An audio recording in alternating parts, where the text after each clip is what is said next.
three， 恭喜恭喜，祝福你 ，Wish you a great prosperity， 恭喜发财，祝贺你，红包拿来，谢谢你。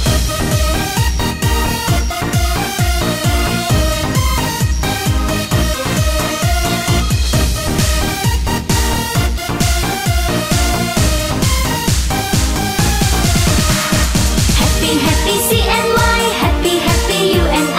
Let us celebrate every moment, day and night. This year we'll be doing fine, everything will be alright. Wish you happy New Year, 恭喜发财。Happy happy CNY, happy happy you and I. Let us celebrate every moment, day and night. This year we'll be doing fine, everything will be alright. Wish you happy New Year, 恭喜发财。Wish you happy New Year， 恭喜发财。Yeah yeah yeah， 恭喜发财。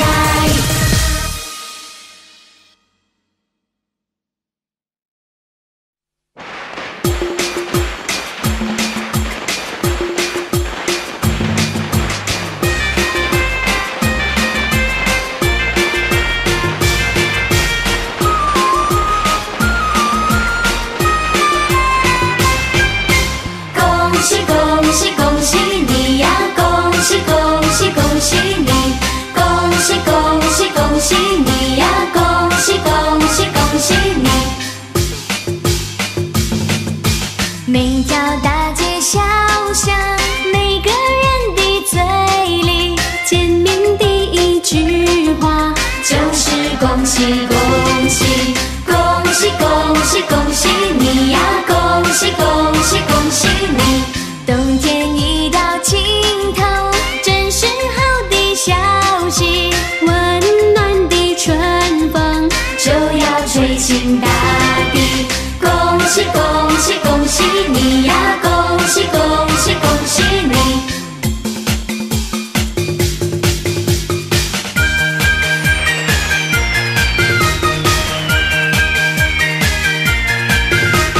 春天又来喽，嘿呦，春天又来喽，嘿呦，大家呀快来齐歌唱，春天呀带来新气象，小鸟呀快乐把歌唱，春花呀开放多芬芳，快来穿起那个新衣裳，快来那个拍手掌，男女老少那个乐淘淘，一起那个笑哈哈，春天带来那个新希望，快把烦恼全忘掉，趁着那个春光要努力，美好前程等着你。新年来喽，新年来喽。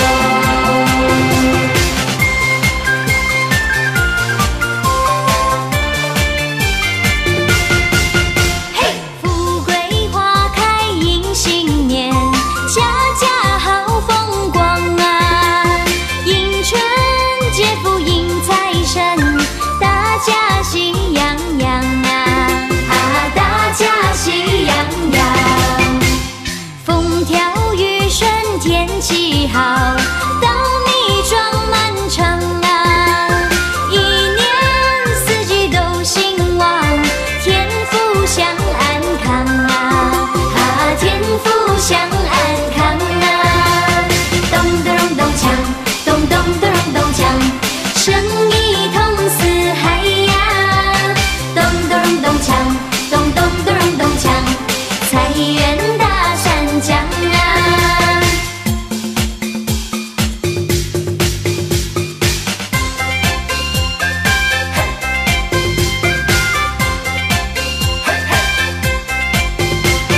四季里收声好，转眼又是新年到，新年到，丰收的新年多热闹，大街和小巷放鞭炮，舞龙灯踩高跷，迎财神接元宝，家家户户乐逍遥。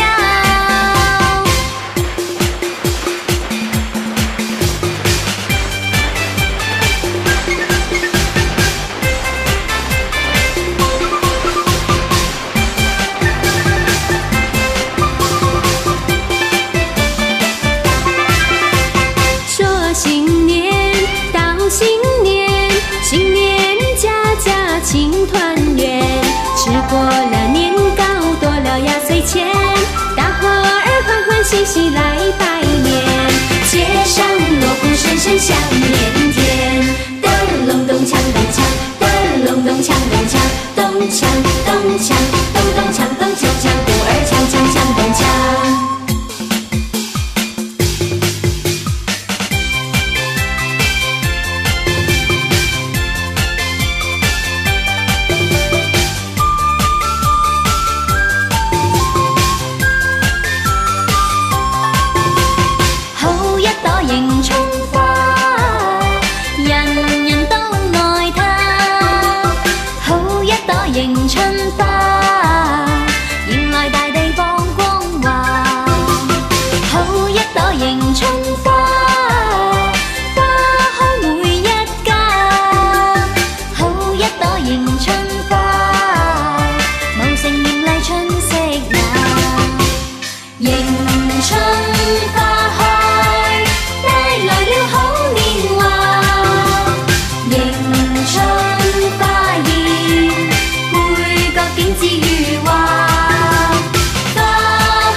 Bapak Ibu, hari ini kita masih dalam suasana Xinjia. Hari yang keberapa saya malah lupa. Tapi nanti malam ada apresiasi Xinjia. Kalau Bapak Ibu punya keluarga yang belum Kristen atau belum Kristen, boleh dibawa sama-sama untuk menyaksikan anak-anak kita yang akan mempersiapkan sebagai wujud partisipasi kita kepada mereka yang merayakan Xinjia. Xinjia boleh dirayakan siapa saja, turunan apa saja. Karena Xinjia merupakan suatu iklim perubahan yang ada di Tiongkok tentunya. Jadi jangan kita mengkaitkan Xinjia dengan agama, beda. Ya, beda Bapak Ibu. Ya, walaupun di kalangan Tionghoa kebanyakan berlatar belakang Hindu, Konghucu, Taoisme, selalu mengkaitkan Xinjia dengan itu, sah-sah saja. Padahal Xinjia itu merupakan suatu perubahan musim. Dan ada suatu perubahan musim dan kita masih bisa lihat musim baru dan ada harapan baru. Seperti itu yang sedang terjadi. Nah, karena itulah mereka ucap syukur kepada Tian Agung. Ya, ada di Tian Tang untuk sembah kepada Tian Agung. Lalu bagi orang Kristen tentu sembah kepada siapa? Kepada Tuhan Allah, Sangti Yesus. Saya tidak akan berkhotbah tentang itu karena sudah sering kali saya bahas. Dan juga Anda tidak sulit untuk mengerti tentang Xinjia. Mengapa kita tidak mengatakan Imlek? Ya, bukan Imlek itu kalender Tionghoa. Imlek itu berdasarkan hitungan kalender lunar. Nah, kalender lunar sebenarnya setiap suku dan bangsa itu punya kalendernya. Israel juga ada kalendernya. Ya, kayak katanya tahun ini tahun apa? Tahun ini katanya tahun monyet. Sah-sah saja mereka beranggapan seperti itu dan akan ada dampaknya enggak ada. Apa yang yakini itu akan berdampak pada tahun ini. Sepanjang tahun ini tahun monyet katanya. Yang lahir tahun ini berarti monyet katanya. Bagi Anda yang lahir mungkin 60 atau 12 tahun yang lalu ya, 12 tahun lalu. Ya, 12 tahun yang lalu ada juga monyet. Ya, karena itu 12 tahun sekali. Sama di Ibrani atau di Israel juga ada. Tahun lalu tahun 2015 itu Icing Head atau apa itu. Saya kurang gitu hafal. Ibrani ada juga, ada tahun Ian apa gitu ya. Nah, itu sama saja sebenarnya. Ada hubungan antara Tionghoa dengan Israel atau Aram. Cuma saya kurang hafal tentang Sio tahunan maksud saya, juga termasuk Israel punya karena saya kurang hafal. Ada juga seperti itu ya. Jadi apakah itu boleh kita pakai? Saya hanya mau berkata, kita orang percaya telah ditebus oleh darah Yesus. Saya bilang, telah ditebus oleh darah Yesus. Kita bukan sekedar ditebus saja ya, namanya justification ya. Bukan saja ditebus tetapi juga sanctification. Artinya apa? Dikuduskan atau dibebaskan. Setelah itu kita akan menjadi glorification. Artinya kita menerima kemuliaan Tuhan. Ada 3. Kekristenan tidak hanya ditebus, ya, dibenarkan, dibebaskan dosa saja, tidak, ya, tetapi juga dimerdekakan dari sifat-sifat lama. Ada penampilan baru, itulah namanya kebangkitan. Nah, Sintia kita rayakan dengan sikap yang baru. Nah, orang yang memiliki sikap yang baru dengan sendirinya Bapak Ibu itu satu paket. Ya, kalau Anda punya sikap yang baru itu ada paketnya. Paket apa? Kita akan bersinar. Orang yang bangkit pasti bersinar. Ya, orang yang sudah bangkit dari kematian manusia lama, dia jadi manusia baru, pasti bersinar. Tahun ini tidak berkelebihan, kita masuk ke dalam nubuatan seperti itu. 1 tahun Bapak Ibu. Dan saya berharap saya diberi kekuatan dan pengurapan pewahyuan oleh Tuhan untuk memperlengkapi jemaat di tempat ini. Terkecuali kalau Bapak Ibu cuma hanya numpang liwat di gereja ini, silakan saja catat. Lalu ya renung-renung saja. Kalau memang anggap cocok ya diambil. Kalau nggak cocok ya udah dimuntahkan saja nggak apa-apa. Tapi kalau Bapak Ibu beranggapan bahwa ini adalah rumah Bapak Ibu atau keluarga Bapak Ibu, ini penting. Semalam saya baru isi tentang love, sex, and dating. Nah, kita mengerti tentang kata itu. Dan ketiga hal itu menjadi destininya Tuhan. Ya, destininya Tuhan. Keluarga itulah destininya Tuhan. Maksud abadi Tuhan. Jadi bukan hanya keluarga inti jasmani kita, tapi keluarga rohani seperti gereja begini. Harus memiliki dasar penyatunya, yaitu keluarga. Tahun ini Indonesia secara khusus meletakkan tema besar, hidup bersama dalam satu bangsa. Cukup enggak? Enggak cukup. Kalau kita hidup dalam NKRI saja, kita akan temukan ribut sana ribut sini. Ya Pak, ya itu yang kita lihat. Tetapi tahun ini kita orang percaya meletakkan satu pemahaman yang menjadi pengikat bersama sebagai apa? Keluarga. Nah, kata keluarga itu tidak lepas ada hubungan kasih sebagai pengikatnya. Itulah sebabnya tujuan saya, motivasi saya sebagai gembala nggak ada lain. Hanya memberi, memperlengkapi, menasehati sesuai firman Tuhan. Itu motivasi saya, tidak lebih daripada itu Bapak Ibu. Terkadang di dalam nasihat memang terdapat kata-kata penekanan-penekanan yang cukup tajam. Mengapa seperti itu? Supaya tidak merusak sendi-sendi yang tak potong nanti itu. Ya kalau Anda potong pepaya, pisau yang tajam, langsung mantap lihatnya. Coba pakai pisau yang gak tajam. Buah yang bagus pun jadi berantakan. Nah, saya sedang berbicara sama buah yang bagus-bagus. Anda itu adalah orang yang luar biasa. Kasih tahu kiri kanan, Anda itu orang luar biasa. Saya sedang berhadapan dengan orang yang luar biasa, saya menggunakan apa? Pisau yang tajam supaya enggak sakit. Tahu-tahu lepas saja. Tumbuh ya, anggota tubuh baru yang bermanfaat bagi sana, bagi kita dan bagi orang lain. Bapak Ibu, kekristenan yang ilahi, yang utuh, selalu hubungannya 3 arah. Apapun yang kita kerjakan, kekristenan yang benar terukur itu ke atas. Kalau kita teratas itu baik, maka ke dalam itu pasti akan baik. Kalau ke dalam baik, ke sesamanya, ke sampingnya pasti baik. Itu pasti.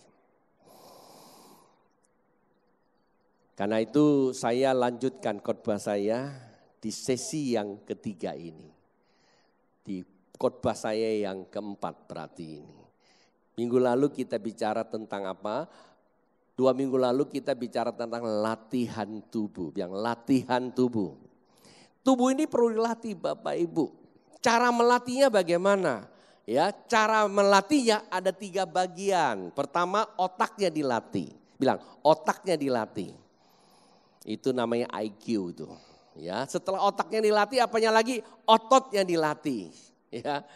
Nah, habis ototnya baru sikap dan perilakunya dilatih. Nah, minggu lalu saya mulai masuk lebih dalam tentang melatih otak. Pada saat kita melatih otak kita, akal budi kita mengalami pencerahan.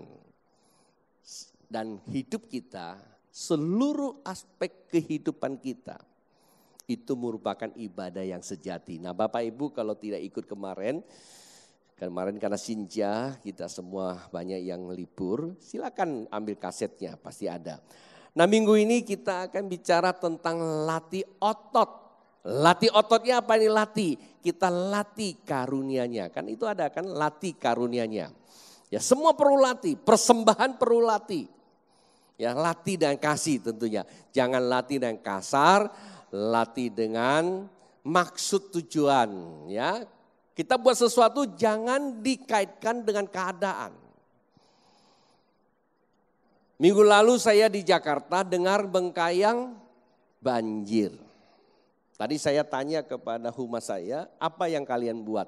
Lagi sedang rencana, bagus. Pemerintah Indonesia juga banyak rencananya, maka banyak bencananya juga. Anak Tuhan, jangan terlalu banyak rencana. Hal-hal yang sifat bencana tidak pernah terencana, ia datang dadakan. Sikap kita sebagai anak peka, kata Jainuddin MZ. Manakala Anda masuk dalam ibadah puasa, di bulan suci ini Anda mempertajam keimananmu dan membuat peka hubungan sosialmu. Engkau begitu peka terhadap di sana sini mereka yang hidup di bawah kemiskinan. Anda mempunyai kemampuan mengulurkan tangan buat mereka. Itu loh Pak Jainuddin ngomong. Loh orang Kristen apa? Cuma rencana-rencana terus sementara ada yang sudah mati kelaparan.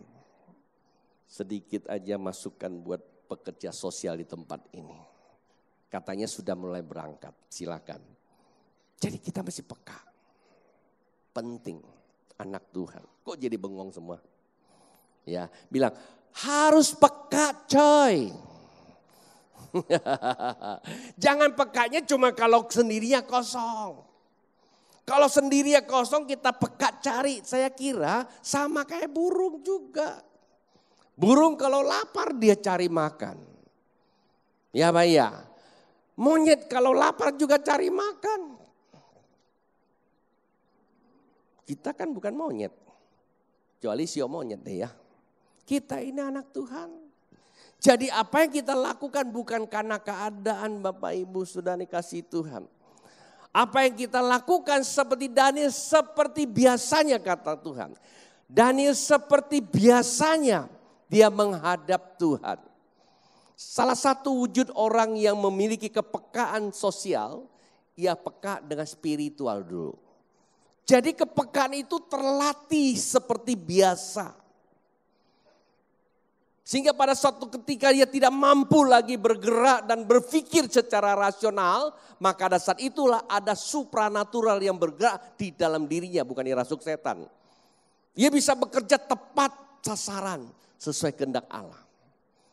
Menurut kemampuan, menurut kesaksian Rudi Hartono. Ketika dia main badminton, satu ketika dia bilang bukan lagi dia yang main. Dulu dia belum bertobat, dia baru tahu itu ayat. Ketika aku mati bersama Kristus, maka yang hidup dalam diriku bukan aku lagi. Ada 2 pribadi. Kristus yang hidup di dalam diriku. Yang kuhidupkan dalam daging hanya beriman kepada Kristus dia bilang. Dilatih oleh Kristus. Nah dulu dia bilang dia main bulu tangkis seperti itu. Dia dilatih. Ketika dia main badminton dia bilang satu ketika dia sudah tidak sanggup lagi menghadapi musuh. Tiba-tiba dia bisa melayani musuh itu, lawannya maksud saya. Lawannya seakan-akan dia kehilangan kesadaran. Tapi setiap bola yang diberikan oleh lawannya dia bisa kembalikan. Maka dia menjadi orang 8 kali juara dunia badminton. Rudy Hartono. Ya, saya pernah minta dia datang untuk berikan kesaksian. Dulu pernah ketemu saya di Jakarta. Dia cerita seperti itu. Nah, klub firman Tuhan. Nah, kita sedang bicara tentang itu. Nah, sebab itu Alkitab berkata, kata Rasul Paulus, ini pembukaan saya khotbah tentang latihan tubuh. Apa kata Rasul Paulus? Aku petinju tetapi bukan seorang petinju sembarangan. Bukan sembarangan mukul. Kalau sembarangan mukul, kerugian itu besar, capek. Kalau tenaga banyak, musuhnya kita bikin apa? Kitanya kekalah, kita sudah kehilangan tenaga, musuhnya belum mati gitu loh, belum kalah. Tapi Rasul Paulus katakan jika aku seorang petinju maka aku ini adalah petinju yang akurasinya tepat. Mengerti mana lawan saya. Mematahkan siasat-siasatnya dan melumpuhkan merebut kemenangan. Karena kita sudah ditakdirkan. Destiny Anda dan saya adalah lebih dari pemenang. Lebih dari pemenang katakan. Kalau kita sudah diberikan takdir kita lebih dari pemenang, lalu kita tidak pernah menang, itu namanya kita mempermalukan si pejuang itu. Indonesia sudah merdeka, tapi kita sebagai rakyat anak bangsa gak bisa mengisi kemerdekaan ini. Kita sedang mempermalukan para pahlawan pendahulu kita. Walaupun mungkin setiap tahun kita merayakan, merenungkan pengorbanan mereka. Saya yakin dan percaya seorang pahlawan tidak minta dia dihormati. Tidak. Maka dia berjuang sampai pada darah terakhir dia ingin apa? Bangsanya merdeka. Setelah merdeka mau diapain lagi? Perlu diisi. Nah yang isi saudara dan saya. Seperti itu. Dan itu yang dikatakan oleh Rasul Paulus. Untuk mencapai seperti itu apa? Ya perlu dilatih. Petinju tidak sekali langsung jadi. Kita terlalu sering kali kita dengar ada berita-berita yang sifatnya apa? Sifatnya itu dicekokin oleh film-film gitu. Kemarin saya senang Ahok berkata begini. Biarkan saja banyak kandidat di dalam pertandingan nanti akan datang. Bagus dia bilang, masing-masing adukan gagasan, masing-masing memberikan ide-ide pembangunan kota Jakarta. Salah satu contoh, kalau saya kan membereskan kota ini dengan cara katanya apa? Bongkar-bongkar, katanya keras. Tapi yang penting kan bersih.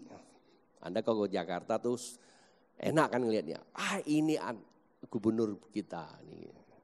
Tapi kalau ada orang lain yang tidak usah pakai keras-keras, pakai Aladin dia bilang simsalabim ya kan ada apa abrakadabra langsung jadi silakan. Nah kita ini terlalu banyak dicekoi seperti itu. Pengennya langsung jadi. Tak bisa harus ada namanya apa keseriusan dilatih. Ya jadi tidak muncul secara karbitan. Maksudnya apa? Nah kita mau lihat. Kalau keluar dari pemikiran seperti itu yang saya tadi sampaikan, apa yang Anda dan saya harus latih. Bagian mana yang harus kita latih kalau bagian otot itu. Firman Tuhan mengatakan begini, saya mulai dulu dengan ayat ini Bapak Ibu tolong diperhatikan. Ya, saya akan menghemat waktu supaya ini bisa selesai.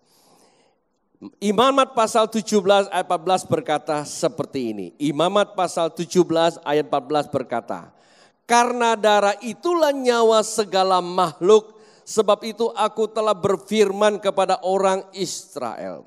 Darah makhluk apapun janganlah kamu makan, karena darah itulah nyawa segala makhluk. Setiap orang memakannya haruslah dilenyapkan. Ini hukum imamat mengatakan seperti itu.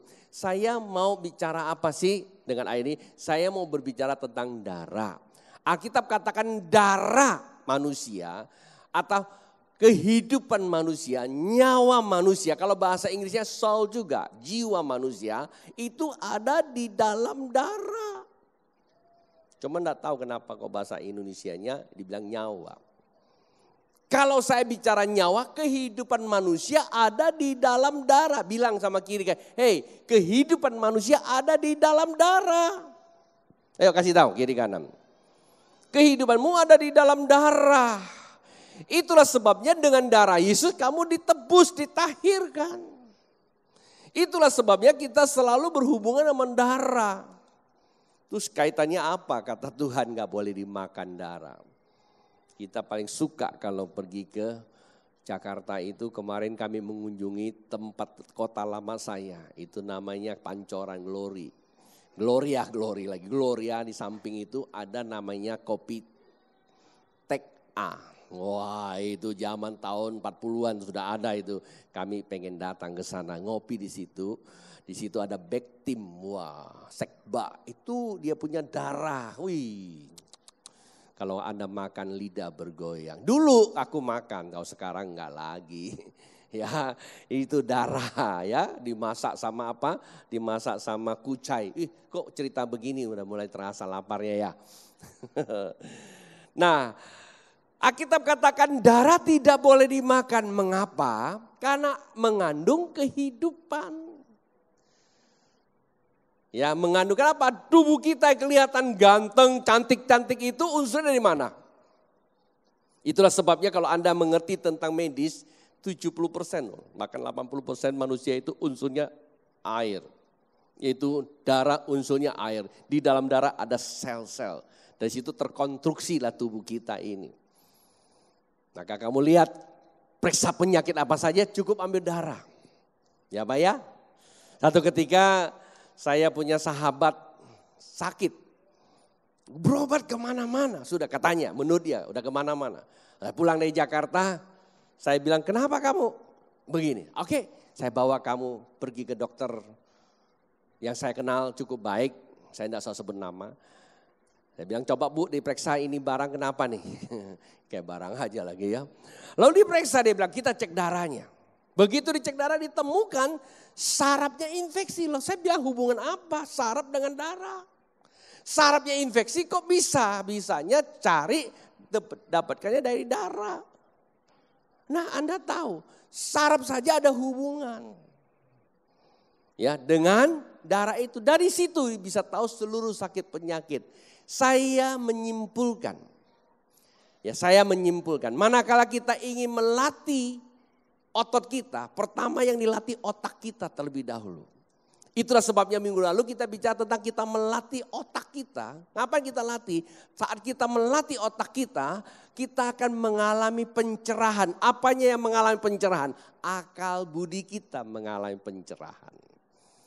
Ketika akal budi kita mengalami pencerahan, disitulah pusat kendali kehidupan. Sebab karena yang membuat kita bisa hidup itu jantung.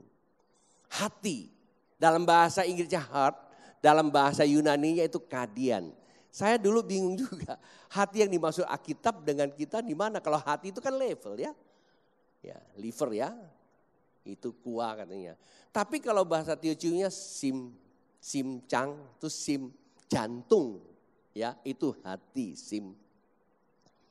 Tapi kadang-kadang ada sim kuah. Kuah itu adalah hati dalam bahasa Indonesia, liver. Tapi sebenarnya yang dikatakan hati Alkitab itu yang kita baca itu adalah kardian. Artinya alat, benda itu kita. Nah manakala kita melatih otak kita ini, kita mengalami pencerahan akal budi kita. Dan darah yang mengalir dari jantung ke otak itu, ya itu akan terisi. Ya, terisi energi yang ada di otakmu. Maka apa yang kau pikirkan itu akan jadi. Tapi enggak serta-merta Bapak Ibu. Kita seringkali dicekoi oleh seminar-seminar seperti itu. Hari ini saya mau coba pelan-pelan sampaikan Bapak Ibu, berdoa buat saya supaya saya sampai clear Anda nangkap sesuatu. Ya, ketika otak ini Anda sudah ada cetak birunya, ada blueprint-nya, Anda punya maksud dan Anda punya tujuan yang sudah dilatih, maka mencerahkan akal budi Anda, darah yang akan menghantarkan energi itu ada di dalam apa? Menstimulasi saraf-saraf. Dan saraf itulah yang akan menggerakkan otot-otot kita. Dan otot-otot itulah yang akan berfungsi di seluruh tubuh kita.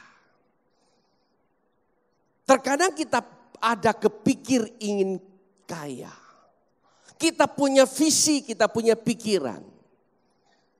Tapi kita masuk ke kamar terus berdoa. Tidak salah, itu penting. Tapi cuma doa terus Anda jadi kaya. Dunia ini udah banyak orang kaya. Terus kita masuk ke kamar, kita berdoa untuk bangsa ini selesai. Bangsa ini sudah selesai karena banyak orang berdoa. Saya senang dengan firman Tuhan, saya tidak pernah salah mencatat. Selain kita berdoa, ada tindakan kedua, usahakan, kata Yeremia. Di mana kamu saya tempatkan, hendaklah engkau berdoa. Dan usahakan, artinya ada satu action, itu bicara otot. Bapak Ibu bisa mengerti gak maksud saya? Jadi penting gak untuk kita latih otot ini? Penting Bapak Ibu. Jadi kalau Anda melatih otak kita, sehingga darah kita punya energi baik. Kenapa? Karena batin kita, kalau akal budi kita dicerahkan, menjadi baru adanya, batin kita baru enggak? Baru. Nah kalau batin kita dibaharui, kata Yehezkiel, engkau kuberikan apa? Roh yang baru, hati yang baru, dan roh Allah diam dalam batinmu. Itu darah yang mengalir. Ya, maksud dan tujuanmu yang ada di dalam energi darah itu yang terdapat dalam Mazmur 21. Tuhan Raja bersuka cita. Kenapa? Karena engkau, batinmu sudah dibersihkan. Di situ ada roh Allah diam. Maka engkau bersuka cita. Lalu kalimat yang kedua apa? Apa yang menjadi kerinduanmu dikaruniakan. Itu Mazmur 21. Di ayat yang kedua. Apa yang menjadi kerinduanmu dikaruniakan. Artinya apa yang menjadi maksud dan tujuanmu Tuhan meteraikan Bapak Ibu. Terus Anda pikir langsung jadi dalam satu malam. Simsalabim, abrakadabra. Bukan. Kita seringkali terlalu salah menspiritualismekan dengan cara seperti itu. Akibatnya kita pengen sukses, kita akan cari orang yang super. Tidak heran kita akan kejar sana, kejar sini, cari orang yang bisa buat kita sukses. Sama saja Anda seperti agama lama kita. Ke gunung sana, ke gunung sini. Ke gunung kidul. Dan dulu saya tiap tahun mesti ke gunung. Tak usah sebutlah, enggak enak. Cari apa? Kita berpikir dengan mistik, oke, Bapak Ibu, oke. Kalau saja kita dengan mistik bisa dikasih kaya, saya katakan kekayaan kita itu sangat mursyid katanya. Kekayaan itu sangat-sangat tidak kuat. Saya gembalamu sedang berbicara realita hari-hari ini. Terlalu banyak pengajaran kita yang kita bisa dapatkan. Perlu kita berdoa, tetapi tidak sekedar berdoa kita bisa sukses, rumah tangga kita bisa bahagia. Tidak sekedar kita berdoa lalu usaha kita maju, tidak. Doa itu mengkondisikan batin kita, ada roh yang mulia bertahta. Bilang amin. Bapak Ibu bisa ngerti gak maksud saya? Kalau bisa ngerti bilang amin gitu supaya saya bisa lanjut. Ya khotbah saya Anda dapat sesuatu. Jadi berdoa itu supaya hadirat ada di dalam hatimu. Kenapa? Menjaga, menetralisir, menguduskan, dan memurnikan maksud dan tujuanmu itu. Nah tetapi kan itu perlu diwujudkan toh. Anda lihat loh. Allah Bapa saja ingin menyelamatkan manusia, menghargai tatanan kehidupan. Namanya ada tata dan kelola. Bisa saja loh Bapak di sorga menyelamatkan manusia, tiup saja. Selamat semua. Tapi mengapa Bapak di sorga menyelamatkan manusia datang ke dunia? Hidup sebagai apa? Manusia. Artinya Bapak di sorga memahami, atau dia bukan memahami, memang dia pemaham. Dia meletakkan satu simbol buat kita. Hargailah tubuhmu. Hargailah tubuhmu. Di tubuh ini perlu apa yang perlu dipelengkapi? Mesti dihargai. Pendidikan perlu dihargai. Ada anak-anak cukup doa aja. Tumpang tangan sama pendeta, gak usah sekolah. Atau gak usah belajar, nanti kalau udah mau ujian baru tumpang Pak Pendeta saja. Ini banyak keliru. Atau kita puasa. Kita kira udah mau lebaran lagi. Udah mau ujian, wah doa puasa. Doa puasa tidak salah. Tetapi jikalau Anda ingin lulus doa dan puasa itu bermasalah. Yang benar apa? Belajar. Waktu Anda berdoa, dalam hatimu roh Allah bertahta, Anda belajar itu ada urapan. Peningkatannya luar biasa. Ada kepekaan. Hal-hal yang tadi yang tersembunyi, yang tertutup sekarang tiba-tiba terbuka. Luar biasa. Kata saudara kita, Masya Allah katanya. Saudaraku luar biasa karena kita berdoa. Banyak hal Nyak suka ngomong ya, Nyak suka ngomong begini. Dia kadang-kadang ada yang hilang di rumah. Udah cari ubek-ubekan berhari-hari gak ketemu. Tiba-tiba twing muncul di otaknya. Masya Allah keluar tuh barang ini. Tiba-tiba tahu tempatnya. Kemarin kami di Jakarta saya tidak usah sebut barang apa yang tercecer. Udah cari bolak-balik, saya bilang udah usah ributkan lagi, kita pergi dulu Paijia lah. Jauh-jauh kan kita tuh masa ngeribut barang itu, iya pergi. Pulang lagi twing gitu. Barang itu terselip di hordeng, gak mana mungkin bisa tahu kalau bukan Tuhan. Ngerti gak maksud saya? Ada kepekaan Bapak Ibu. Sama hal ini juga untuk kita bisnis. Tiba-tiba twing, terasi loh bisa saya kemas. Go internasional, jadi bos terasi. Ada banyak barang loh bisa Anda buat menggoncangkan dunia. Amen. Jangan kita pikiri satu itu aja. Kayak ini sudah menjadi mental block saya bilang. Ya. Udah gitu aja pikirnya. Udah itu udah bawaan saya begitu aja. Saya yakin Tuhan tidak ciptakan hanya sampai di sana. Tuhan akan buat kita lebih lagi. Oke, saya tidak akan lama-lama di sini Bapak Ibu karena saya senang untuk meyakinkan Anda supaya Anda nangkap sesuatu. Lalu apa yang harus kita latih? Belajar dari firman Tuhan. Nah, Tuhan mengajarkan kepada kita. Nah, ini loh caranya. Ayat ini seperti ini nih. Bapak Ibu dalam Ulangan pasal 32 ayat 11 berkata seperti ini. Ulangan pasal 32 ayat 11 berkata, laksana Raja Wali menggoyang membangkitkan isi sarangnya, melayang-layang di atas anak-anaknya, mengembangkan sayapnya, menampung seekor dan mendukungnya di atas kepaknya. Nah, cara melatihnya kita belajar seperti Tuhan. Tuhan melatih umatnya Israel. Tuhan menggunakan terminologi atau menggunakan contoh. Ya, menggunakan perumpamaan seekor burung Raja Wali melatih anaknya. Bilang, burung Raja Wali latih anaknya. Oke, saya menggunakan terminologi atau pengertian tentang Raja Wali. Saya suka, dulu kita punya simbol Raja Wali. Jadi Tuhan gunakan sampelnya itu, contohnya itu. Dilatih seperti seekor burung atau induk Raja Wali melatih anaknya. Apa yang dilatih dan apa yang terlatih. Nah, kita lihat dulu apa yang ada di dalam kandungan Raja Wali. Raja Wali memiliki spesial, ya, memiliki spesialis, memiliki keunggulan. Ya, maka dia bilang Raja Wali. Ada keunggulannya. 4 hal paling tidak saya bisa berikan Anda lihat. Hal pertama apa Raja Wali apa?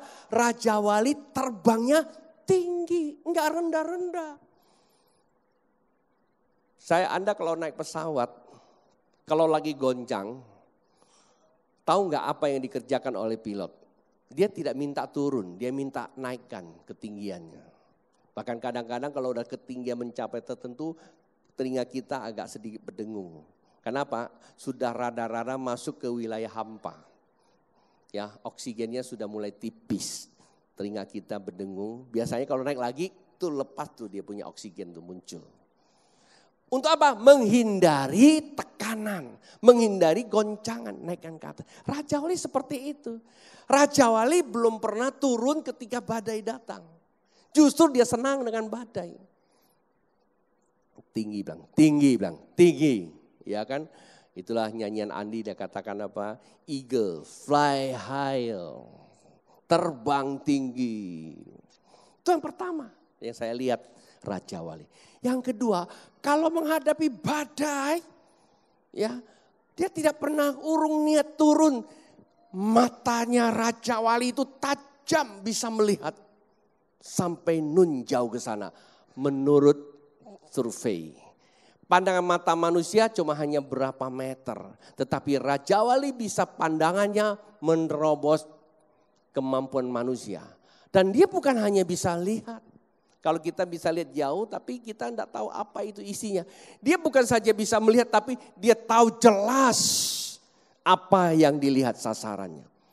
Itulah sebabnya Raja Wali kalau tinggi ke atas, waktu dia turun ke bawah, sasarannya tidak pernah meleset. Itu yang dikatakan Rasul Paulus. Pukulannya mantep. Begitu pukul langsung mati. Kan pernah kejadian di Alkitab, bujang Elisa atau para nabi yang bersekutu dengan Elisa. Mereka tebang kayu mengembangkan rumah-rumah kediaman. Tapi waktu mereka tebang dengan kapaknya, akhirnya kapaknya jatuh. Kenapa? Karena gak pernah digosok, gak pernah dilatih. Capek, kurang tajam, akhirnya celaka. Sama. Pandangan Raja Wali itu tajam ya. Pandangan Raja Wali itu tajam. Ayo ngomong. Pandangan Raja Wali itu tajam. Saya lagi sedang membawa Bapak Ibu ke filosofi Raja Wali. Pertama, ya terbangnya tinggi ya. Kedua, tajam. Yang ketiga, apa yang tahu? Ya, kalau Anda disuruh tangkap belut aja nggak mampu. Pernah ya nangkap belut ya? Belut. Begitu pegang licin dia. Coba kita lihat Raja Wali. Yang ditangkap apa? Ular. Namanya apa? Cakar ya. Wih, kayak kungfu. Itu ular kalau dicaplok sama kepalanya enggak berkutik. Cakarnya kuat. Cakarnya kuat. Cakarnya kuat. Artinya apa? Kerjanya kuat. Kerja keras bukan hanya keras tanpa tajam. Kerja keras kalau tidak kuat. Kerja keras kalau tidak memiliki ide, tidak memiliki kemampuan, tidak memiliki ilmu, Anda akan jadi budak.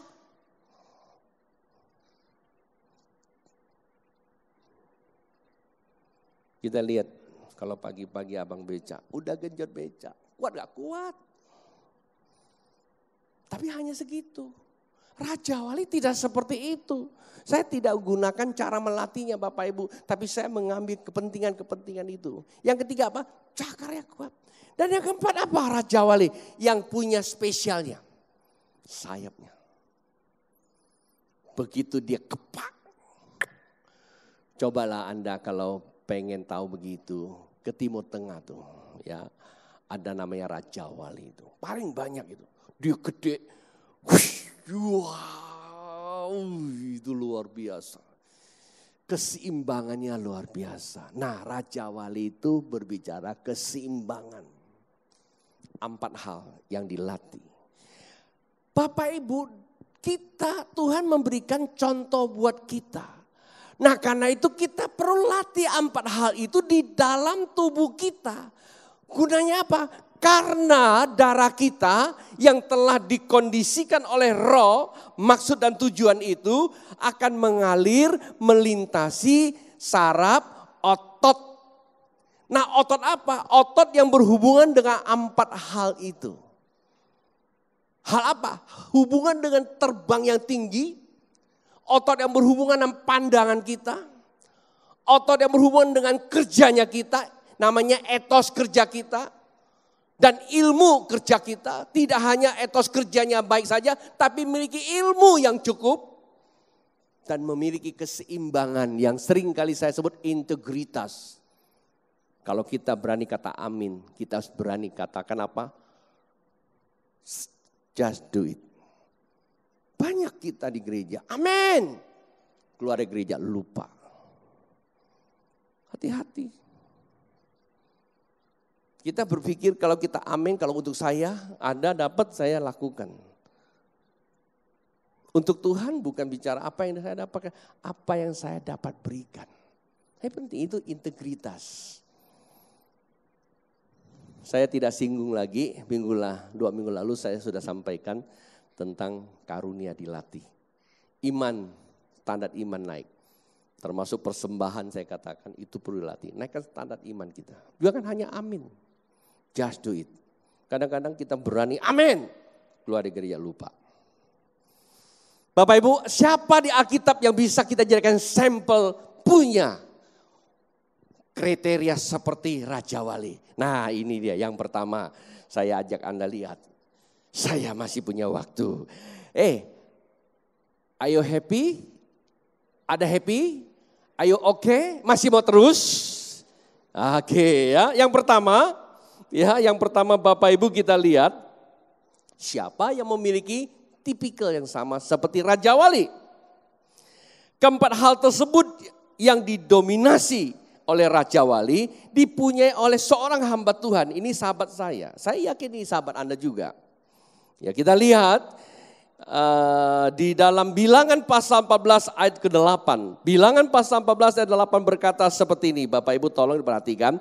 Bilangan pasal 14 ayat yang ke-8 berkata, jika Tuhan berkenan kepada kita, maka Ia akan membawa kita masuk ke negeri itu dan memberikannya kepada kita. Suatu negeri yang berlimpah susu dan madu. Minggu lalu saya sudah singgung. Menurut Anda tanah perjanjian itu hebat enggak? Hebat enggak? Halo, saya mau tanya, tolong jawab. Menurut Anda tanah perjanjian itu hebat enggak? Hebat enggak? Hebat. Anda belum pernah pergi sih. Sama gersang sama kiri kanannya. Orang yang memiliki perjanjian itu yang hebat. Bukan tanah perjanjian yang hebat. Tapi karena orang yang menerima perjanjian, minggu lalu saya sudah sampaikan ya. Karena dia menerima perjanjian, dia buat tanah itu menjadi hebat.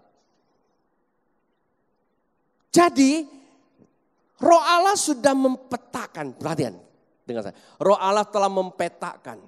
Mempetakan artinya sudah mapping. Ya mapping apa? Akan ada suatu kemampuan buat manusia mengelola tanah. Roh itu sudah bentuk roh. Siapa yang bisa dikondisikan? Yosua. Begitu Yosua percaya maka roh itu bekerja untuk menstimulasi saraf dan otot. Perlu latih gak? Perlu dilatih. Yang dilatih apa? Yang dilatih untuk melihat perjanjian Tuhan. Kelihatan gak? Bahwa tanah perjanjian Tuhan itu limpah madu dan susu? Enggak ada. Tidak ada, itu firman Allah. Itu perjanjian Tuhan bersifat spirit yang mengalir dalam darah. Ada di otak dia karena dia percaya masuk otaknya terekam. Kemudian mengalir dalam darahnya. Dia akan terus menggerai otot. Otot apa? Otot untuk terbang tinggi. Di mana letaknya dia dapat? Dia katakan, jika Tuhan berkenan kepada kita. Yang pertama, apa yang tinggi? standar Tuhan terlatih. Di dalam banyak hal orang yang terlatih karena dia punya maksud dan tujuan. Dia selalu kata, jikalau Tuhan, artinya apa? Imannya semakin tinggi. Ketuhanannya semakin tinggi. Bilang, ketuhanannya, mencapai ketuhanan, menyentuh hati Tuhan. Yang dilatih apa? Ya hubungan sama Tuhan. Bilang, yang dilatih apa? Hubungan sama Tuhan. Yesaya pasal 40 ayat 31, Bapak Ibu tolong kita lihat. Saya berharap Bapak Ibu bisa mengikutinya. Ya, tepuk kiri kanan, harus mengikutinya. Kalau Anda mau sukses di tahun 2016 ini.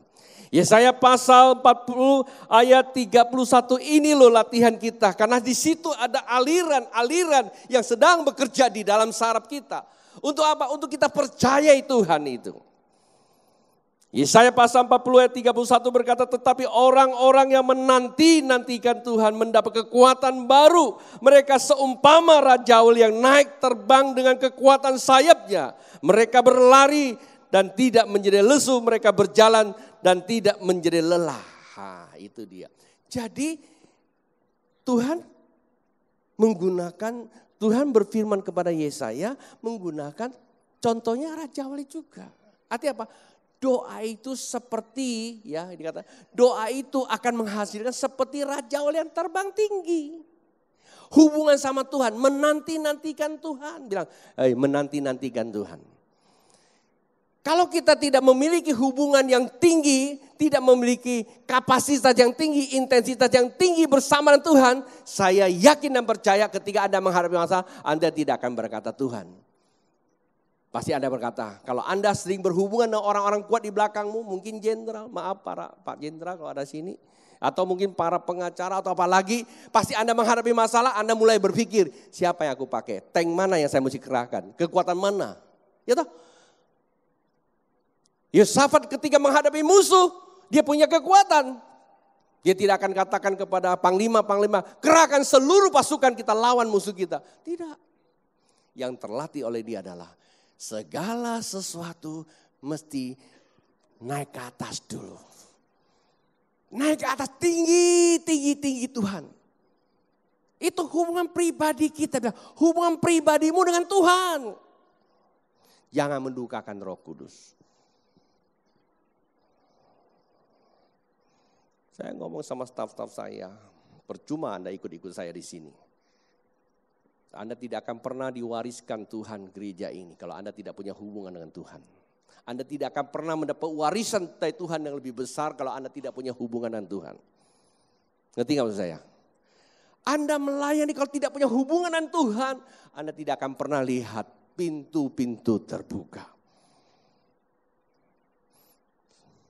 Penyembahan, doa, bukan saat-saat kita punya masalah.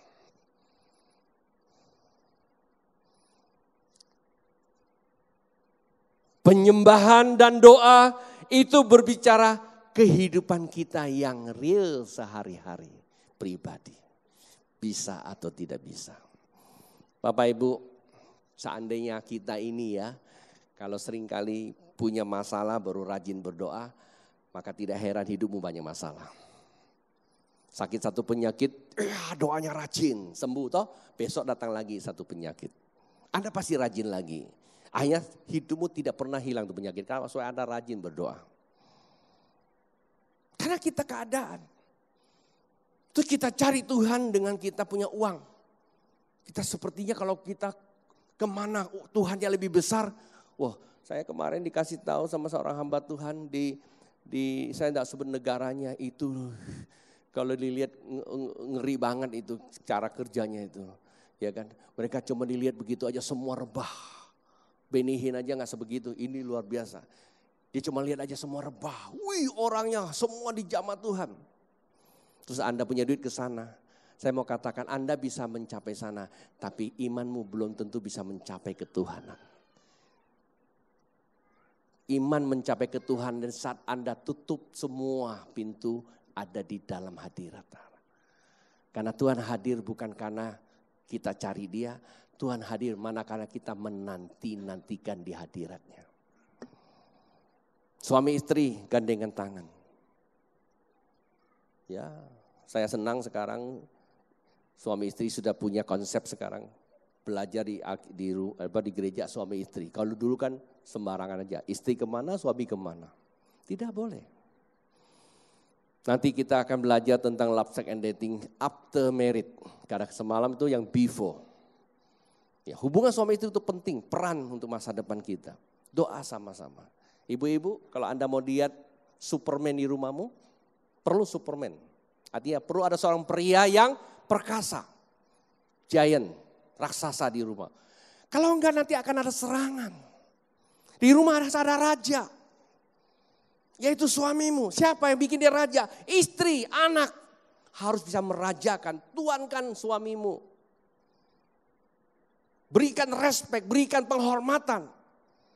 Jangan pandang buruk terhadap suamimu. Jangan bodoh-bodohi suamimu. Anda membodohi suamimu, Anda turunkan pertahanan rumah tanggamu, si luman masuk, monster-monster jahat masuk. Si jahat masuk. Dia kok bicara ini hari ini? Berapa banyak keluarga hancur karena peran istri. Seorang suami yang berhasil, ada peran seorang wanita di belakangnya. Presiden bisa berhasil, raja bisa berhasil, peran rakyatnya. Harus ada sinkronisasi dan sinergi di dalam hidupnya. Maka saya sering kali mengajarkan, ayo ibu-ibu, jadikan suamimu itu raja. Dulu kita di KPG ada bicara, siapa yang dipanggil bapak? Kata bapak itu sumber, siapa yang boleh bilang begitu? Istri lah. Masa tetangga bilang, bapak berarti dia sumber buat dia dong. Maka tidak heran kan, Indonesia itu kata bapak itu terlalu murahan di mana-mana kan. Padahal kalau bahasa aslinya itu kata bapak itu father, itu adalah sumber resource. Bapak di sorga itu sumber kehidupan. Suami sumber kehidupan, sumber nafkah, sumber mendapatkan keturunan. Maka ibu-ibu harus bapakkan bapak di rumah menjadi bapak di sorga turun di dalam rumah tanggamu.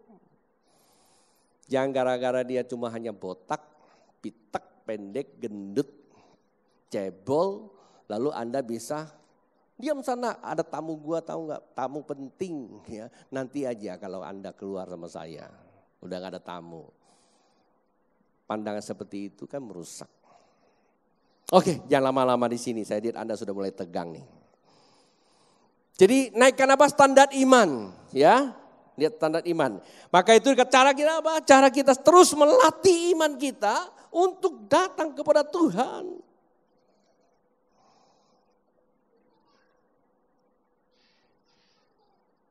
Yang kedua, ada 4 tadi ya, Raja Oleh ya. Ya selesaikan ya, jangan tunggu malam. Nanti malam ada apresiasi, saya mungkin tidak bisa khotbah, hanya memberikan rangkumannya. Yang kedua Bapak Ibu kita baca Bilangan pasal 14 ayat 6 dan 7. Mari kita lihat. Bilangan pasal yang ke-14 ayat 6 dan 7. Bapak Ibu tolong perhatikan. Ayat 6 berkata seperti ini. Tetapi Yosua bin Nun dan Kaleb bin Yefun yang termasuk orang-orang yang telah mengintai negeri itu mengoyakkan pakaiannya dan berkata kepada segenap umat Israel, negeri yang kami lalui untuk diintai itu adalah luar biasa baiknya. Saudara, Yosua dan Kaleb dari 12 suku, 2 suku ini yang bisa melihat, pertanyaan saya yang 10 suku itu bisa lihat enggak? Bisa enggak? Kalau dia bisa melihat enggak akan terjadi seperti itu. Mengapa dia bisa lihat? Karena dia ada posisi yang tinggi. Kemarin saya di Grogol, nginap di hotel di lantai yang paling tinggi, percis di simpang 4. Jadi kalau mau kemana-mana saya cuma lihat aja. Macet di bawah, tapi di balik sana enggak ada yang macet. Kalau kita mau pergi gampang bilang, jalan sini aja, macet Pak. Enggak, cuman 10 meter atau 1 kilo. Sana udah enggak macet, kelihatan dari atas. Apalagi kalau kita mau lihat lebih jelas, pakai teropong. Artinya apa? Yosua karena imannya di atas, standar imannya tinggi. Kalau kita pergi standar iman tinggi, kita melihatnya sampai kedalaman, sampai pada tujuan. Memang ada tantangan, hidup itu ada tantangan Bapak Ibu. Bilang, hidup ini ada tantangan coy. Jangan berharap hidup ini tidak ada tantangan. Kita berpikir bahwa langit selalu biru. Tidak coy. Hari ini pagi-pagi saja sudah hujan. Bilang, ya toh, kita berpikir hidup ini terus aman, tentram. Mau aman, tentram, ada di kuburan sana. Artinya sudah mati. Ya, nggak tahu apa-apa lagi kan. Tapi yang namanya hidup kita akan berhadapan dengan gesekan. Perubahan waktu kita akan menghadapi gesekan. Gesek itu gak nyaman. Itulah sebabnya dia berkata, karena Tuhan besertaku, aku melihat itu. Dan ketika aku ke sana, kekuatan Tuhan mengalahkan itu. Jadi Yosua ini punya pandangan yang jelas. Nah itu Bapak Ibu saya ajarin kita. Nah, sebab itu kita mesti lihat di dalam diri kita. Setelah kita punya pikiran. Saya tidak tahu Bapak Ibu tahun 2016 ini punya tujuannya apa. Anda punya maksudnya apa dan punya tujuan apa. Kalau Anda maksud ingin kaya, maksud rumah tanggamu ingin bahagia, maksud apalagi pekerjaanmu lebih baik. Itu maksud baik tapi tujuannya gimana? Kalau tujuan untuk memperkaya dirimu, saya katakan Anda hanya lihat di pusaran itu tok puter-puter. Karena udah cukup di situ saja. Tapi Anda bisa lihat tujuanmu adalah tujuan Allah. Anda bisa tahu rancangan yang luar biasa. Nah saya ajarin Anda, lihat. Alkitab berkata begini. Ya, ada beberapa ayat tambahan di sini. Amsal pasal 23 ayat 7 berkata begini. Amsal pasal 23 ayat 7 berkata, sebab seperti orang yang membuat perhitungan dalam dirinya sendiri, demikianlah ia. Nah yang satu lagi tidak usah dibaca. Lihatlah diri kamu, jelas. Jangan lihat kemampuanmu. Terkadang kita lihat kemampuan kita minor. Waduh, bapak saya gak sekolah. Saya juga gak sekolah. Anak saya juga gak saya sekolahin. Itu udah nasib. Udah nonton film Ngenes belum? Ya, Ngenes cerita begini. Ini cerita tentang Tionghoa dan pribumi. Dan dia ngalami sebuah penganiayaan, diskriminasi yang berat. Terus Anas bilang, sampai kapan kita berakhir? Kata temannya, nasib. Memang kita sudah keturunan seperti itu. Engkong kita Tionghoa. Dia bilang Cina, padahal saya gak suka tuh kalau bilang Cina. Engkong saya bukan Cina, Tionghoa. Engkong kita Tionghoa. Lalu apa-apa kita apa? Tionghoa. Terus kita anak Tionghoa. Nanti punya anak apa? Tionghoa juga. Entar dulu. Gimana caranya supaya keturunan saya gak Tionghoa katanya. Saya nikah sama pribumi. Selesai itu barang. Jadi keluar apa? Campuran. Maksudnya apa? Tergantung Anda melihat dirimu. Kalau Anda melihat dirimu, ya sudah begini saja. Dari dulu sudah begini saja. Terima nasib. Ya jadi seperti itu. Kata Amsal, jangan lihat dirimu seperti itu. Lihatlah dirimu, ada rancangan Tuhan. Ngintip tuh Tuhan punya rencana apa. Coba kita lihat ya. Ada satu ayat bagus sekali di sini. Ya. Amsal pasal 20, saya bacakan buat Anda. Kalau Anda tidak bisa lihat, masalah datang kepada Anda. Perhatikan, saya bukan ngutukin. Anda kalau tidak bisa lihat dirimu, apa yang ada di dalammu, tahun 2016 ini bermasalah bagi Anda. Tapi kalau Anda bisa melihat, Anda mau latih, Anda akan menjadi pemenang. Lebih dari pemenang. Katakan apa? Amsal pasal 20 ayat 4 dan 5. Pada musim dingin pemalas tidak membajak. Jikalau ia mencari pada musim menuai, maka tidak ada apa-apanya. Coba kalau Anda dengar, Anda lebih suka tertarik kepada orang yang jualan di kiri dan di sana yang tidak punya nilai tanggung jawab. Dia cuma mau menyenangkan Anda dan motivasi Anda tidak tahu. Ketika Anda ikuti teori mereka, saya mau katakan Anda sedang main di musim dingin. Ketika pada masanya Anda lihat, Anda akan punya nyanyian terlambat sudah kau datang padaku. Itu nyanyian Benny Panjet. Kenapa Anda tidak mau? Ini waktunya bro. Bilang ini waktunya bro. Untuk kita lihat ke dalam, apa yang kita lihat? Di ayat kelima saya belum baca ya. Lihat apa? Rancangan di dalam hati manusia itu seperti air yang dalam, tetapi orang yang pandai tahu menimbanya. Kita ngintip rencana Tuhan atas hidupmu. Saya tidak sarankan Anda, Kuamia. Ya, saya tidak sarankan dan juga tidak dibenarkan. Tapi kita lihat orang kalau mau lihat masa depannya, lihat apa?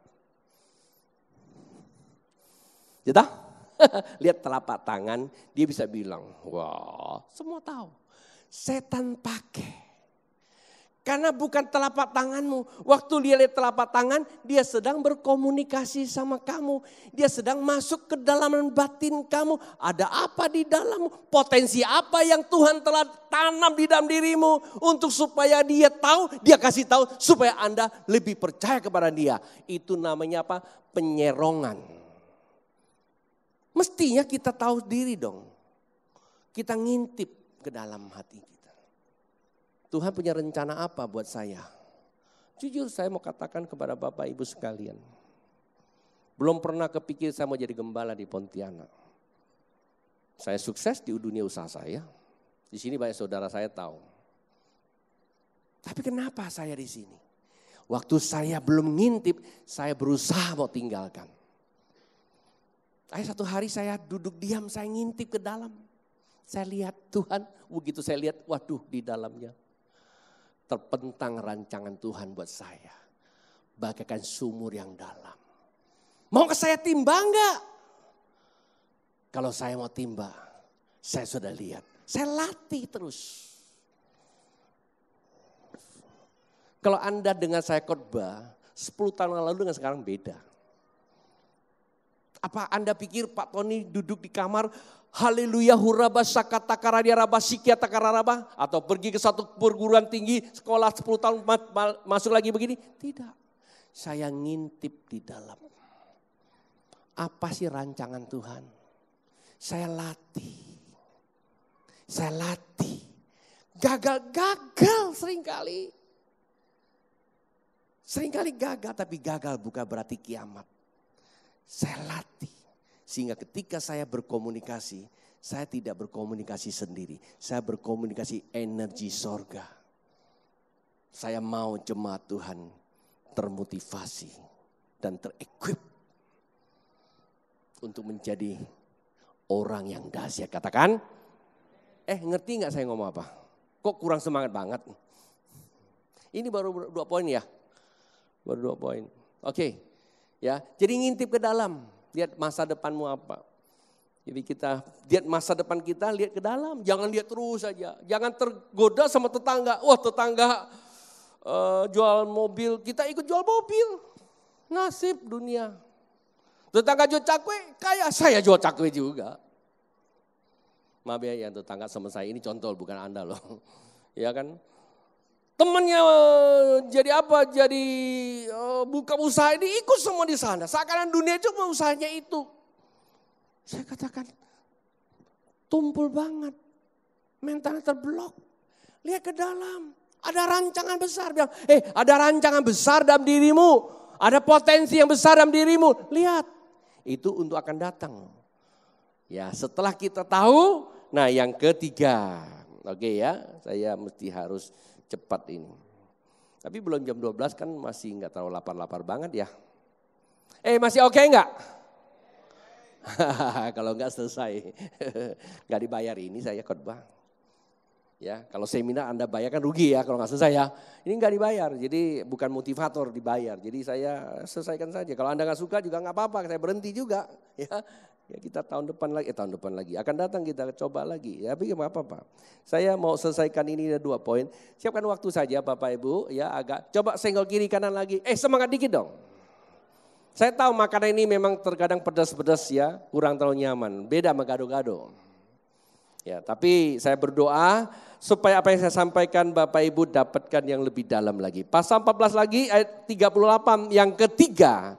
Tetapi yang tinggal dalam, tetapi Tetapi yang tinggal hidup dari orang-orang yang telah pergi mengintai negeri itu hanyalah Yosua bin Nun dan Kaleb bin Yefune.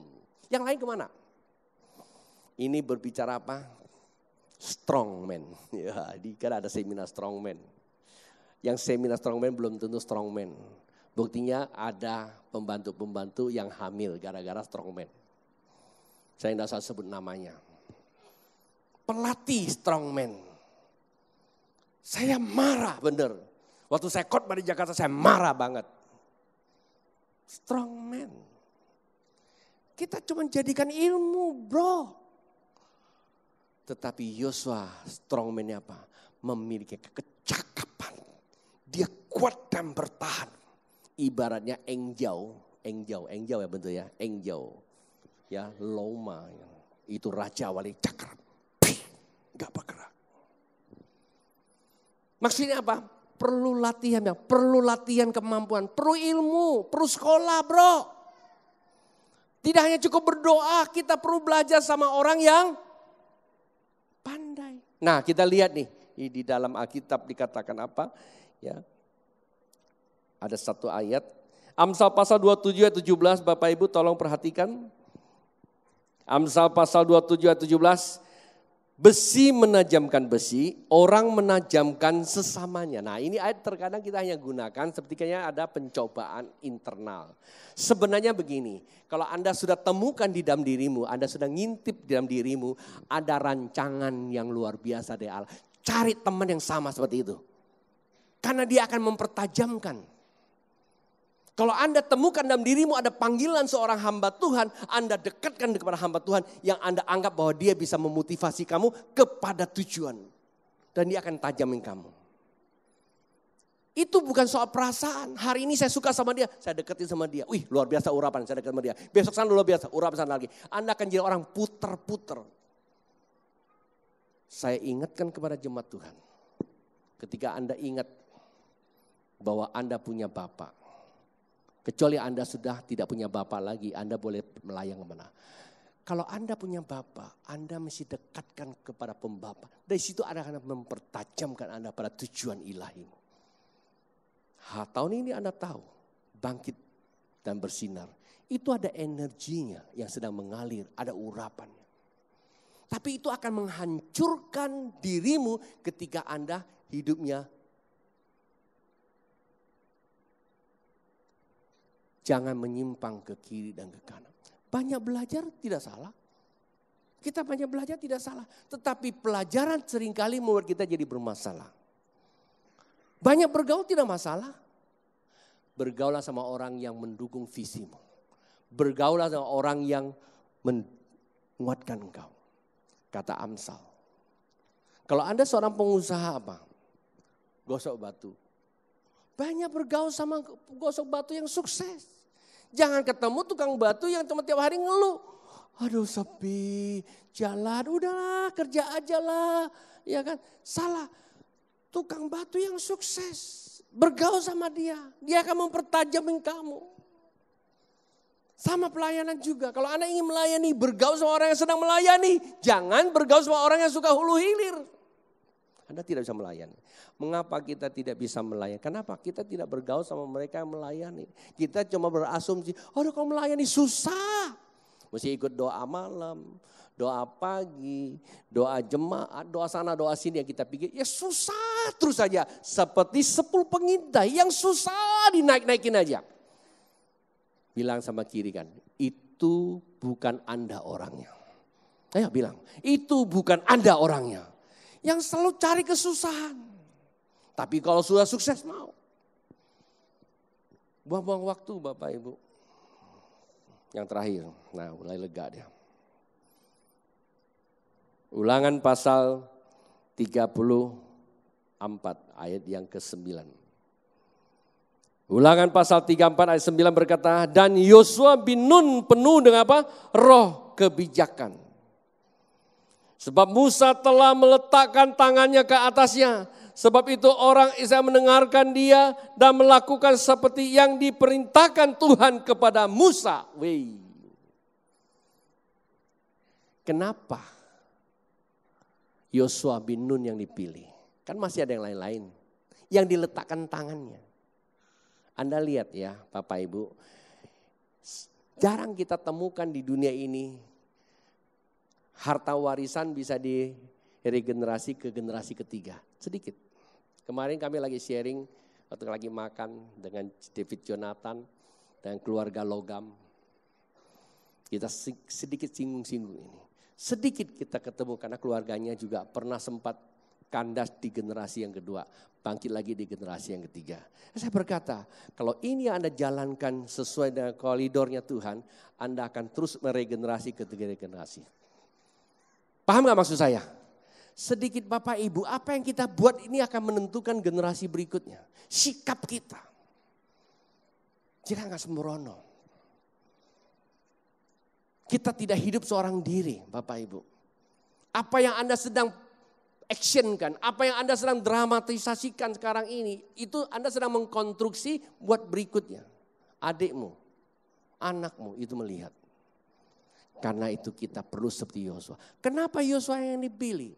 Alkitab katakan saat waktu Musa naik ke atas gunung, kondisi stagnan. Tahu gak stagnan? Tidak ada aktivitas apa-apa. Sementara Harun sedang pesta pora dengan apa? Ibadah buatan manusia. Yang inisiasi gagasan dari setan. Wih, sibuk banget di sana. Semua sibuk. Yosua katakan, aku setelah melihat di dalam diriku, itu tidak berkenan pada Tuhan. Dia pilih apa? Diam di bukit menantikan Musa. Itu bicara apa? Keseimbangan. Karena dia sudah katakan taat kepada Musa. Walaupun Musa kelihatannya stagnan, aku tetap taat. Seringkali kita katakan ini hubungan suami istri, nanti kita bahas di puncak tuh. Ya, hubungan suami istri ya sama-sama di depan, bukan kamera, di depan Tuhan, di depan gembala. Kami berjanji dalam kesusahan, dalam sakit, dalam segala hal kami saling melayani. Bagus itu. Belum saja dalam kesusahan, baru saja kopi lupa dibikin, nyaris perang dunia ke-10 pada yang 3 aja belum. Kamu saya nikahin ke sini itu bukan untuk cuman hanya BBM terus. Bikin kopi, kata Pak Pendeta, tunduk kepada suami. Kapan kamu tunduk? Dan saya katakan saya tidak ajarin kamu begitu. Bilang integritas. Seia sekata. Letakkan suami di atas itu iya. Tapi bukan berarti suami boleh semata-mata main pemerintah. Suami adalah sumber. Bilang suami sumber. Bapak kan sumber. Sumber apa? Alkitab katakan hendalah engkau sempurna seperti Bapakmu sempurna. Kapan sempurnanya? Nanti di sorga kita sempurna. Begitu, Anda telah keliru diajarkannya. Saat ini sempurna, seperti Bapa. Apa yang sempurna? Love, kasih. Seorang suami enggak ada kata lain. Dia jadi sumber kasih di rumah tangga. Sumber kasih, bilang sumber kasih. Dalam segala hal. Kalau Anda berkata saya seorang suami, di dalam dirimu ada energi sumber kasih. Kalau Anda tidak kobarkan itu, keluargamu hancur. Dan itu akan keluar ketika ada seorang istri yang selalu katakan, I love you, B. Tunduk, tunduk, maka itu akan terus bergelora. Ada nama eksplorasi love di dalam dirinya. Maka suami istri menjadi putaran. Sedikit saya menutup. Hubungan suami istri itulah embrionya keluarga. Dibentuk dan apa? Membangun persetubuhan. Hubungan suami istri adalah tubuh, satu tubuh. Ketika satu tubuh itu akan menghadirkan apa? Kata Alkitab, jikalau kita membangun rumah tangga, kita sedang membangun tubuh Kristus. Gereja tubuh Kristus, di situ ada hadirat Allah. Suami istri itu tubuh Kristus. Kenapa suami istri bersatu? Yada kata Alkitab. Di situ ada roh Allah. Maka kasih mengalir kepada istri. Istri akan selalu menghormati suami. Walaupun apapun terjadi. Walaupun mungkin tiba-tiba suaminya botak sudah. Walaupun istrinya tiba-tiba yang tadinya pinggangnya 48 sekarang 84 kebalikan. Tetap saja mengasihi. Karena kasih itu akan membuat ya pandangan kita berubah. Yang tadinya itu pandangan begini akan berubah menjadi indah adanya. Nah, sebab itu yang keempat apa? Yosua penuh integritas. Maka dia berkata apa? Yosua adalah hambanya Musa, bukan hamba Allah, hambanya Musa. Bukan hamba Allah, hamba Musa. Maka ketika Musa meletakkan tangan kepada dia, otoritas sorga turun. Waktu dia memerintah bangsa Israel keluar. Bapak Ibu, pesan buat Anda tahun 2016. Anda tidak akan mendapatkan urapan jika Anda tidak meminta, Anda tidak mempunyai integritas bahwa orang di depanmu itu adalah Bapakmu. Kita lihat Alkitab, Yakub meletakkan tangan kepada keturunan berikutnya. Itu namanya pengurapan pembapaan. Jangan minta pengurapan ketengan yang ada di mall. Anda tidak tahu kandungannya. Banyak yang tulis organik, tapi nggak taunya organisir, bukan organik. Tetapi yang betul-betul adalah yang punya Bapakmu itu. Jangan melihat sebelah mata masakan rumah tangga. Walaupun cuma segera capcay atau caisim digoreng. Tapi itu jelas dimasak dengan penuh kasih. Nyak ke kucing. Tujuan kami periksa. Saya tidak buat Anda jadi dramatisir. Atau Anda nanti keluar air mata. Saya bilang sama anak saya, nak tolong hargai papa dan mama. Kamu tidak tahu. Kami pergi ke kucing. Tujuannya untuk periksa. Mau cabut pennya. Dan ada bagian yang bisul mau dibersihkan. Begitu periksa dokter, langsung kerja. Entar dulu dok, ini mau Cynthia nih. Ditanya, kalau ini diperiksa berapa lama? Istirahat beberapa hari. Dibungkus di perban karena dibuka lagi. Anda bayangkan. Sebagai orang tua, dia ingat janji sama anak-anak. Mau masak-masak di rumah. Mau berkunjung ke saudara di Jakarta. Kalau ini dioperasi, kami harus istirahat paling tidak seminggu di kucing. Ya bilang, Pak gak usah pulang dulu. Setelah selesai Cynthia, baru kita balik lagi.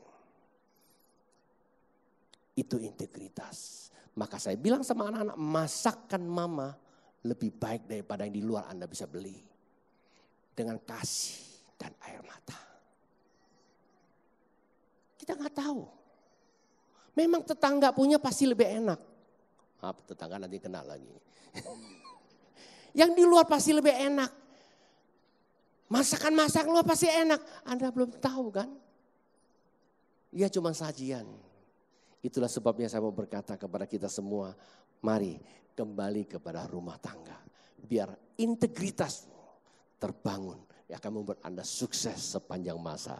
Tuhan memberkati. Bapak Ibu, mari kita bangkit berdiri.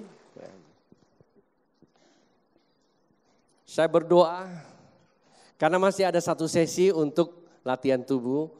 Ya, ketika lain kesempatan saya berkhotbah karena minggu depan saya pasti tidak ada. Jadi nanti balik saya akan sampaikan latihan apa? Latihan yang ketiga itu adalah sikap dan perilaku, yaitu integritas.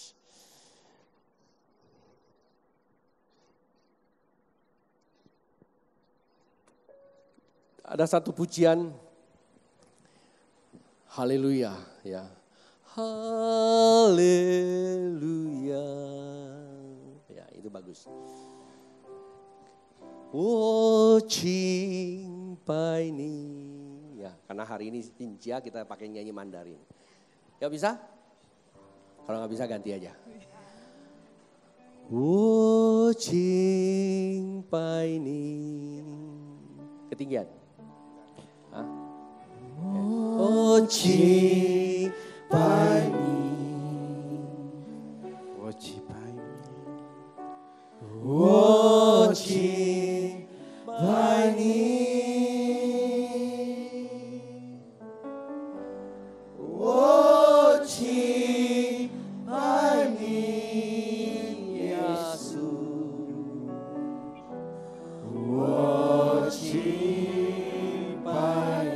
请拜你，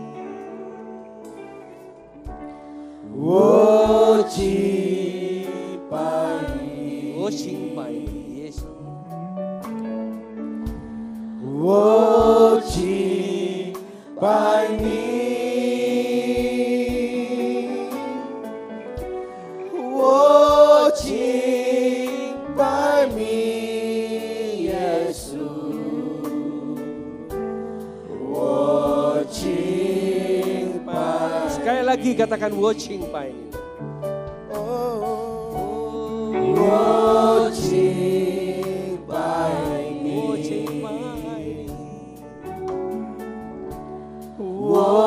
敬拜你，我敬拜你，耶稣，我敬拜你，哈利路亚。 哈利路亚，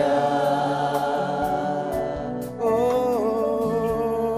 哈利路亚，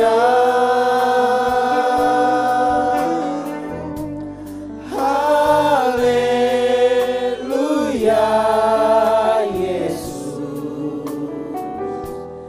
哈利路亚。 哈利路亚，耶稣，哈利路亚，哈利路亚，哈利路亚，耶稣，哈利路亚。 Mari tangan kita terangkat pada Dia. Bapak Ibu, kalau saja manusia bisa berbuat baik, Alkitab katakan manusia yang jahat saja bisa berbuat baik. Bagaimana Bapa di sorga? Bapa di sorga sangat menghargai dan mengayomi tatanan kehidupan. Itulah sebabnya kita perlu melatih iman kita. Perlu melatih penglihatan kita. Lihat ke dalam diri kita apa yang terkandung yang perlu kita kelola kembali. Kita perlu melatih kemampuan kita, ilmu kita. Kita latih pelayanan kita. Latih terus kita melatih integritas kita. Mulai dari yang kecil dulu. Hormati orang tuamu. Hormati kakak-kakakmu, hormati orang-orang yang berotoritas, itulah integritas. Apapun alasannya karena mereka dilahir untuk Anda, saling menghormati. Dan saya tadi katakan kepada anak-anak saya, hormati mamamu. Walaupun hanya sekecil itu mama mengasihi kalian, hormati, hargai dia. Saya senang dengan anak-anak saya yang begitu setia, yang begitu menghormati. Dan kami bisa menikmati suasana Imlek dengan rasa kehadiran Tuhan. Saya juga merasa bahagia dengan jemaat Tuhan yang begitu banyak telepon, tanya ada di rumah enggak. Saya tahu Anda datang ingin merasa syukur bersama, mencurahkan kebahagiaan bersama. Tapi waktu itu saya ada di Jakarta, ada begitu banyak ucapan masuk. Dan saya tahu Anda mengasihi, Anda menghormati. Saya katakan apa yang Anda perbuat, Anda sedang menabur buat kemudian karena Anda punya anak dan punya cucu. Hari ini Bapak Surgawi, hamba berdoa buat setiap tangannya terangkat. Ketika mereka mulai mengambil keputusan untuk melatih karunia-karunia ilahi yang telah tertanam di dalam hati mereka. Ketika mereka tercerahkan akal budi mereka, mereka sudah meletakkan pikiran, mereka telah letakkan maksud dan tujuan, dan itu telah dikondisikan menjadi benih ilahi yang mengalir di dalam darah mereka, dan itu akan terkonstruksi di setiap otot-otot yang akan menggerakkan karunia-karunia tubuh. Tangan mereka akan sanggup mengerjakan dan pikiran mereka akan sanggup untuk berpikir, dan seluruh sikap dan perilaku mereka akan cakap di dalam mengelolanya. Karena itu adalah karunia-karunia ilahi. Bapak surgawi hamba berdoa buat setiap mereka. Nah apa yang disampaikan dapat mereka terima. Si jahat tidak dapat mencurinya. Sedikit apapun mereka sedang dirasuk akan dipatahkan dengan kuasa ilahi yang telah hadir di tempat ini. Bapak surgawi. Kami tidak hanya sekedar mendengar. Dan mulai hari ini kami mulai belajar untuk melatih. Supaya tahun 2016 ini kami bukan sekedar bangkit, tapi kami dapat bercahaya, dapat bersinar.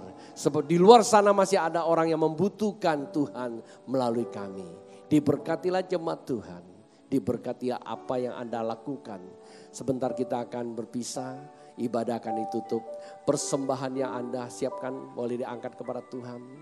Diberkatilah persembahanmu, persepuluhan, syukur, khusus, sulung dan semua apa yang engkau berikan itu menaik standar imanmu. Bukan oleh karena keadaan tapi karena kasih. Dan diberkatilah di dalam usaha dari tempat ini. Kondisi dari sorga, diberkatilah usaha pekerjaan bakul nasimu, keluar masuk rumah tanggamu, pendidikan anak-anakmu, seluruh eksistensi apa yang kau kerjakan diberkati sejak saat ini sampai Yesus datang kedua kali. Ibadah kita sudah selesai dan sekarang pulang dan membawa kasih Bapa, cinta Tuhan Yesus dan persekutuan Roh Kudus yang mengcover kita dari saat ini sampai Yesus datang dua kali. Diberkati, katakan amin. Tuhan memberkati, selamat berhari Minggu. Shin Jia Jui.